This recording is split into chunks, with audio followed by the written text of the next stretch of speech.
दोस्तों 10 GPSC coach में आप सभी का स्वागत है। तो चलिए आज की क्लास हम लोग शुरुआत करते हैं। तो मैं आप लोगों को कल बोला था कि मैं बट्टा को अलग से बताऊंगा क्योंकि इससे क्वेश्चन हमेशा आते हैं, याद रखिएगा, ठीक है। इसलिए बट्टा जो टॉपिक है इसको मैं अलग से बता रहा हूँ, ठीक है। बट्टा मतलब होता है डिस्काउंट, ठीक। चलिए तो शुरुआत करते हैं। सबसे पहले देखिए, बट्टा दो प्रकार के होते हैं, ठीक है। एक होता है साधारण बट्टा और दूसरा होता है क्रमिक बट्टा, ठीक है। साधारण बट्टा क्या होता है, किसी भी सामान पर एक बार अगर मैं छूट देता हूं, ठीक है, अपन मॉल वगैरह जाते हैं तो छूट मिलती है ना, तो अगर किसी भी सामान पर अगर मैं एक बार छूट देता हूं तो वह क्या कहलाता है, साधारण बट्टा कहलाता है, ठीक है। और क्रमिक बट्टा मतलब अगर हम लोग एक से अधिक बार छूट देते हैं तो वो क्या है, क्रम वाइज जा रहा है, ठीक है, तो उसको क्या बोलते हैं, क्रमिक बट्टा बोला जाता है, ठीक है। चलिए अब यहां से जैसे देखिए क्वेश्चन, हम सिंपल क्वेश्चन बनाना एकदम आराम से, कोई दिक्कत नहीं, ठीक है। जैसे मान लीजिए बोला एक सामान का अंकित मूल्य 1000 रुपए है जो 10%, 5% तथा 20% के बट्टे पर उपलब्ध है, ठीक है। तो क्या बोल रहा है, सामान का विक्रय मूल्य ज्ञात कीजिए, मतलब बेचने वाला जो मूल्य है उसको हमको ज्ञात करना है। तो कोई दिक्कत नहीं है। सबसे पहले देखिए क्या बोल रहा है, किसी सामान का अंकित मूल्य कितना है, 1000 रुपए है, ठीक है। अब इसमें डिस्काउंट कितना कितना दे रहा है, पहले 10% का डिस्काउंट दे रहा है, तो डिस्काउंट दे रहा मतलब कम करना है, तो 1000 का 10% कितना हो जाएगा, 100 रुपए हो जाएगा। तो 100 रुपए पहले कम कर दीजिए, कितना हो जाएगा, 900 रुपए, ठीक है। उसके बाद क्या हो रहा है, 5% का डिस्काउंट दे रहा है भाई, तो 10% बराबर होता है 90, तो 5% बराबर 90 का आधा 45, तो यहाँ पर 45 में क्या कर दिया और कम कर दिया, तो कितना हो जाएगा 855 रुपए, ठीक है। उसके बाद अब कितना परसेंट का दे रहा है, 20% का डिस्काउंट दे रहा है, तो 20% मतलब 85.5 हो गया, 10%, तो 20% का मान निकालना है तो दो बार लिख दीजिए, ठीक है। 5 5 दूनी 10 की शून्य हासिल है 1, 5 दूनी 10 और 1 11, पॉइंट को लगा दीजिए, 8 के बाद 8 दूनी 16, 16 और 1 17, कितना हो जाएगा 171.0, मतलब कोई दिक्कत नहीं है, जैसा वैसे लिख दीजिए। तो हमारा जो आंसर आ जाएगा वो कितना आ जाएगा, 884 रुपए, ठीक है। 884 रुपए ये क्या हो जाएगा, हमारा आंसर हो जाएगा, ठीक। मतलब जो बिक्री मूल्य रहेगा उसको कितने में बेचेगा, वो 884 रुपए में, ठीक है। सेकंड क्वेश्चन क्या बोल रहा है, एक अलमारी का अंकित मूल्य 5000 रुपए है। देखिए अब एक अलमारी है जिसका अंकित मूल्य कितना है, 5000 रुपए है, जो कि 10%, 20% तथा 30% के बट्टे पर उपलब्ध है। देखिए 10% का बट्टा देगा तो 500 रुपए कम करेगा तो कितना हो जाएगा 4500, 20% कम करेगा तो 20% बराबर कितना हो जाएगा 900। देखिए 10% बराबर 450, तो 20% बराबर 900, तो अब टोटल कितना बचेगा 3600। फिर 30% का डिस्काउंट दे रहा है, तो 30% बराबर होता है 1080 रुपए, तो लास्ट में कितने में बेचेगा, ये हो गया आंसर 2520 रुपए, ठीक है। चलिए नेक्स्ट क्वेश्चन देखते हैं। देखिए क्या बोल रहा है, किसी वस्तु का अंकित मूल्य 600 रुपए है, 20% बट्टा देने के बाद भी 20% का लाभ प्राप्त करता है। मतलब कोई दुकानदार है, ठीक है, जो किसी वस्तु का अंकित मूल्य कितना रखा है, 600 रुपए रखा है, ठीक है। देखिए तो अंकित मूल्य लिख दीजिए 600 रुपए, ठीक। अब दुकानदार इस पर क्या करता है, 20% का डिस्काउंट देता है, 20% का बट्टा देता है भाई, तो 20% बराबर कितना हो जाएगा 120 रुपए हो जाएगा। तो 120 अगर इसमें मैं कम करता हूं तो कितना बचेगा 480 रुपए बचेगा, ठीक है। अब क्या बोल रहा है, इस 480 रुपए में भी वो क्या हो रहा है, 20% का लाभ कमा रहा है, ठीक है। 20% का लाभ कमा रहा है, मतलब ये जो 480 रुपए में 20% का लाभ कमा रहा है, मतलब सीधा सीधा ये कितने के बराबर हो जाएगा 120%, क्योंकि मैं बोला हूं लाभ जो रहेगा वो 100 के ऊपर रहेगा और हानि जो रहेगी वो 100 के नीचे रहेगी, ठीक है। तो 480 रुपए में बेचने पर भी वो 20% का लाभ कमा रहा है, इसका मतलब ये जो 480 रुपए है वो 120% के बराबर है।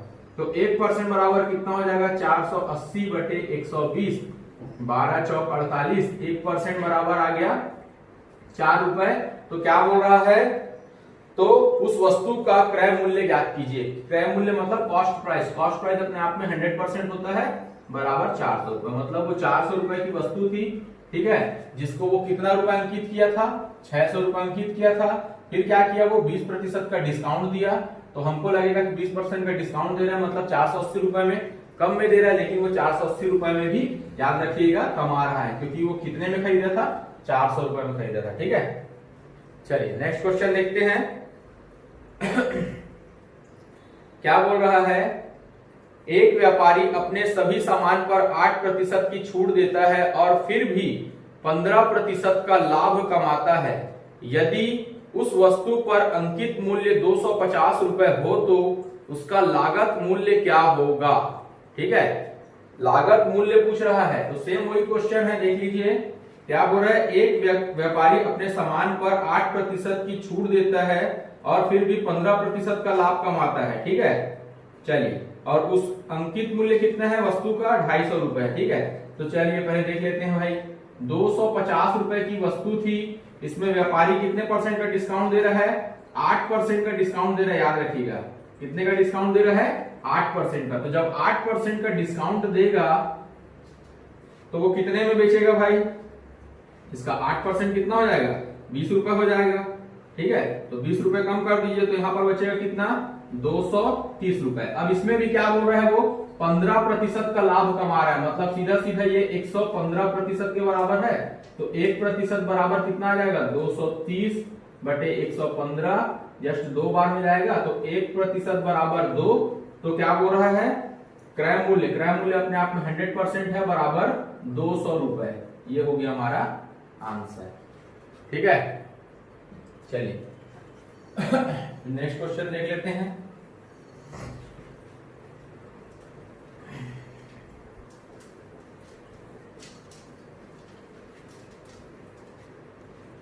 पीडीएफ में आप लोगों के दिया हुआ है, ठीक है, क्वेश्चन को देख लीजिएगा और जो मैं बोल रहा हूं उसको भी देख लीजिएगा, समझ लीजिएगा कि क्या क्या कहना चाह रहा हूं, है ना।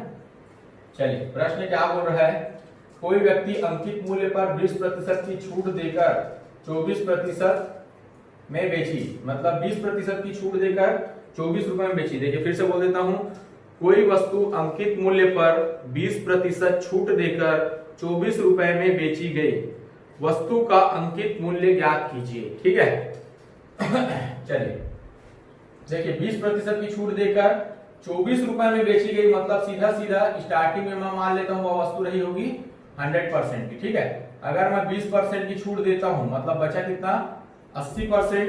ठीक है, कितना बचा, 80%। अब 20% की छूट देकर कितने में बेच रहा है, 24 रुपए में बेच रहा है, मतलब 80% बराबर 24 रुपए। तो 1% बराबर कितना आ जाएगा, 24 बटे 80। तो सीधा सीधा जब अपन क्या पूछा है, उस वस्तु का अंकित मूल्य 100% का मान निकालने बोल रहा है, तो 24 गुणित 100 बटे 80 कटा देंगे, तो यहां पर कितना आ जाएगा, 30 रुपए आ जाएगा। ये हो गया हमारा आंसर। ठीक है, इस तरह से आप लोग भी बना लीजिएगा। नेक्स्ट क्वेश्चन देखते हैं, क्या बोल रहा है, 20% की छूट देकर 12% का लाभ लेने के लिए अंकित मूल्य क्रय मूल्य से कितना प्रतिशत बढ़ाकर रखना होगा। ठीक है, कितना प्रतिशत बढ़ाकर रखना होगा। ठीक, तो चलिए देख लेते हैं भाई। अधिक या कम की बात करता है तो हमेशा क्या करते हैं अपन, अंतर को शो करता है। ठीक है, तो सबसे पहले देखिए 20% की छूट देकर 12% का लाभ, है ना, तो छूट 20% की छूट दे रहा है, मतलब सीधा सीधा मैं क्या लिख दूं, 80% लिख देता हूं। और 12% का लाभ बोल रहा है, क्या बोल रहा है, 12% का लाभ, मतलब सीधा सीधा कितना लिख दिया, 112%। ठीक है, अधिक या कम हमेशा किसको शो करता है, अंतर को शो करता है। तो 32 कितने का अंतर आ जाएगा, 32 का अंतर आ जाएगा। अब 100% किसको मानना है, तो देखिए छूट के ऊपर लाभ, क्या बोल रहा है, 20% की छूट देकर 12% का लाभ, किसके ऊपर लाभ कमा रहा है, छूट के ऊपर लाभ कमा रहा है। तो जिसके ऊपर लाभ मैं बताया था, जिसके ऊपर लाभ कमाते हैं वो अपने आप में 100% होता है, वो हमेशा हर में हो रहा है। और बटे में 50 लिख दीजिएगा और प्रतिशत मिलाने के लिए 100 लिख देंगे। ठीक है, तो जब इसको कटाएंगे तो हमारे पास कितना आ जाएगा, 40%। ये हो गया हमारा आंसर। ठीक है। जब भी इस तरह का क्वेश्चन आएगा कि 20% की छूट देकर 12% का लाभ कमाने के लिए क्रय मूल्य विक्रय मूल्य से कितना अधिक या कम रखना चाहिए, ठीक है। तो इसी तरह से आप लोग क्या करेंगे, क्वेश्चन को सॉल्व करेंगे, ठीक। चलिए एक क्वेश्चन और देख लीजिए, क्या बोल रहा है। एक दुकानदार अपनी चीजों के बिक्री मूल्य को इस प्रकार अंकित करता है कि उस पर 10% की छूट देकर 17% का लाभ ले सके। तदुपरांत उन चीजों का अंकित मूल्य उनके लागत मूल्य से कितना प्रतिशत अधिक है। सेम वही छूट बोल रहा है 10% की, मतलब सीधा सीधा कितना लिख देना 90%, और लाभ कमाने के लिए कितना बोल रहा है 17%, मतलब 117%। ओवरऑल अंतर कितने का आ जाएगा 27 का आ जाएगा, बटे में क्या आ जाएगा 90% मिलाने के लिए 100 से गुणा, तो हमारा आंसर कितना आ जाएगा भाई यहाँ पर 30%, 30%, ये हो गया हमारा आंसर, ठीक है। चलिए नेक्स्ट क्वेश्चन देख लेते हैं।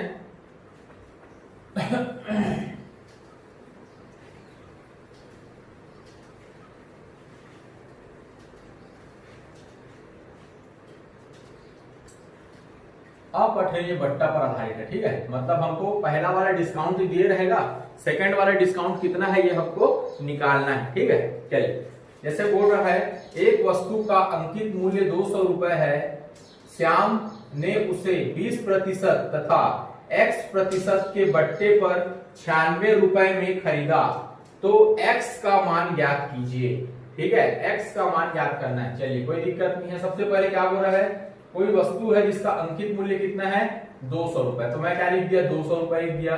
पहले कितना परसेंट का डिस्काउंट दे रहा है 20% का डिस्काउंट दे रहा है, मतलब 40 रुपए डिस्काउंट दे रहा है, तो सीधा सीधा यहाँ पर कितना हो गया 160 रुपए। सेकंड बोल रहा है x% का डिस्काउंट देता है और कितने में उसको वो खरीद रहा है 96 रुपए में, ठीक है, 96 रुपए में, ठीक। मतलब 160 रुपए था, कितने परसेंट का डिस्काउंट दिया होगा कि इतने रुपए में वो बेचा, तो हमको x की वैल्यू निकालनी है, ठीक है। तो चलिए कोई दिक्कत नहीं है। देखिए हमेशा याद रखिएगा ये जो 20% आया है, ठीक है, ये कैसे आया है, तो इधर देखिए इन दोनों में ये 200 रुपए और 160 रुपए में 100% अगर मैं बोलूं तो कौन है अपने आप में ये 200 रुपए, ठीक है। तो जब भी प्रतिशत का निकालना है अपने को, तो दोनों का अंतर कितने का हो रहा है ये देख लीजिएगा, कितने का अंतर आ रहा है 40 का अंतर आ रहा है, ठीक है।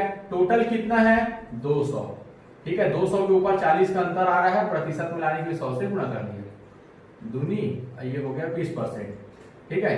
तो 20% कैसे आया, इन दोनों में 100% कौन है ये है, और इनका जो भी अंतर है उसको लिख लेंगे, जो 100% है वो हर में रहेगा, प्रतिशत मिलाने के लिए 100 से गुणा कर दूंगा, तो कटाने पर कितना आ जाएगा ये 20% आ जाएगा। तो वही क्रम आगे भी चला होगा।